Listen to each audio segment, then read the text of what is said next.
शक्कर वाला गए जाके गलबात दसी सलाम किया तो मैं इस मसले वास्ते आया हाजिर होया नबी पाक सल्लल्लाहु की ज़ियारत हुई तो मैं बड़ा गुनाहगार जिहा बंदा फरमा ने चलो हज़रत साहब की खिदमत हाजिर हो जाते उसको गाल मुकर कमरे की मिट्टी पाई तो दरवाजे च सन ना जो दरवाजे खलोते तो फरमाते ने भाई जो बारिश होती है ना जो बारिश होती है अंग्रेज़ों के मुल्क च भी पै जाती है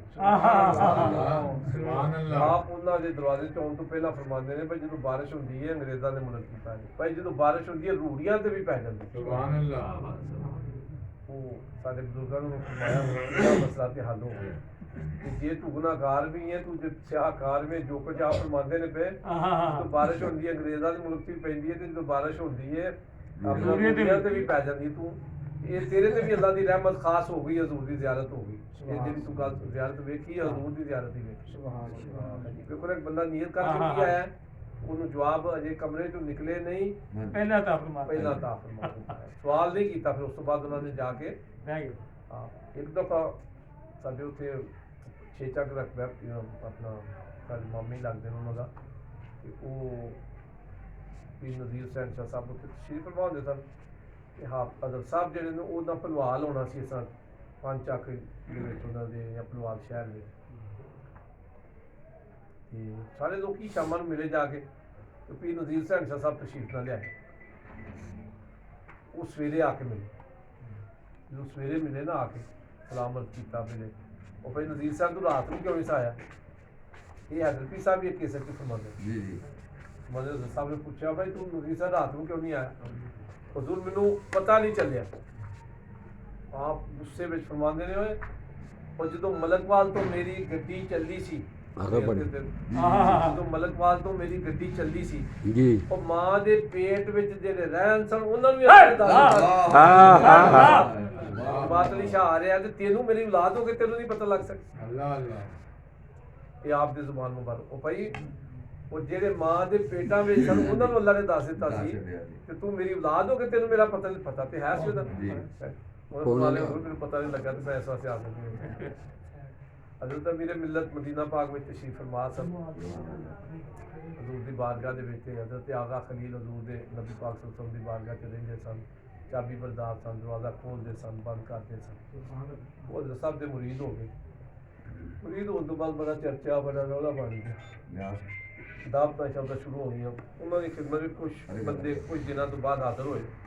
कि तुसीं आप शहनशाह तो शहनशाहां की बारगाह के रहने वाले तुसीं एक हिंदी पीर के मुरीद हो गए उदो हिंदुस्तान से उन्होंने अर्ज की कि अपना ना बह के दसिया कि जो मैं मुरीद नहीं सा मैं रोज़े पाक की ज़ियारत करना वो भाई मैं जिस दिन हज़रत मेरे मिलत के हत्थों में हाथ दिते ने रोज़े की ज़ियारत करना ना रोज़े नारे तकबीर नारे रिसालत नारे रिसालत नारे हैदरी शहंशाह अमीर मिल्लत हजूर सैयद नजमुल मिल्लत रोज़े की भी ज़ियारत के होता सा रोज़े वाले की भी ज़ियारत ये मुकाम से हज़रत अमीर मिल्लत अगले दिन भी कारी जाकिर साहब उत्थे बयान फरमा रहे सन तो उन्होंने भी दसिया कि काफ़ी केसां खादम साहब रज़वी साहब ने बयान फरमाया है कि ਜਿਹੜੇ ਚਲੋ ਕਾਦਰੀ ਸਾਹਿਬ ਉਹਨਾਂ ਦੀ ਖਿਦਮਤ ਮੈਂ ਹਾਜ਼ਰ ਹੋਇਆ ਤੇ ਉਹਨਾਂ ਨੇ ਉਹਨਾਂ ਮੌਲਵੀ ਜ਼ਾਕਿਰ ਸਾਹਿਬ ਦੇ ਕੋਲ ਤੇ ਬੰਦਾ ਮਿਲਿਆ ਨਾ ਮੁਤਲਕਾ ਜਿਹੜਾ ਉੱਥੇ ਗਿਆ ਤੂੰ ਕੈਮਰੇ ਸ਼ੈਮਰੇ ਲਾਉਣ ਦੇ ਚੱਕਰ ਵਿੱਚ ਉਹਨਾਂ ਦੀ ਖਿਦਮਤ 'ਚ ਹਾਜ਼ਰ ਹੋਇਆ ਉਹਨਾਂ ਨੂੰ ਜਦੋਂ ਬੜੇ ਔਖਿਆ ਸੌਖਿਆ ਹੋ ਕੇ ਪਹੁੰਚ ਗਿਆ ਉਹਨਾਂ ਦੇ ਕਮਰੇ उन्होंने पूछने लगा जी आप किस वक्त गुजरता है साहब हाय हाय उन्होंने फरमाया कि बहुत अच्छा वक्त गुजरता है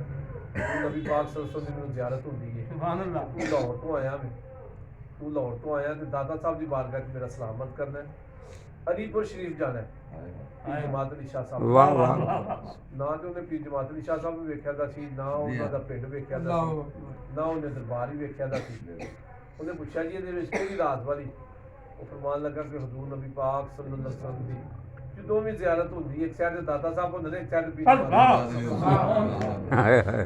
दाता साहब होंगे ने एक साइड पे जमात में इंशाअल्लाह ये मुकाम से हजरत मेरे मिलत को मजबूती बार कर जो आप अपनी जुबान के फरमाने से अल्लाह पाक अपनी बात करते हैं। औज़ु बिल्लाहि मिनश शैतानिर रजीम।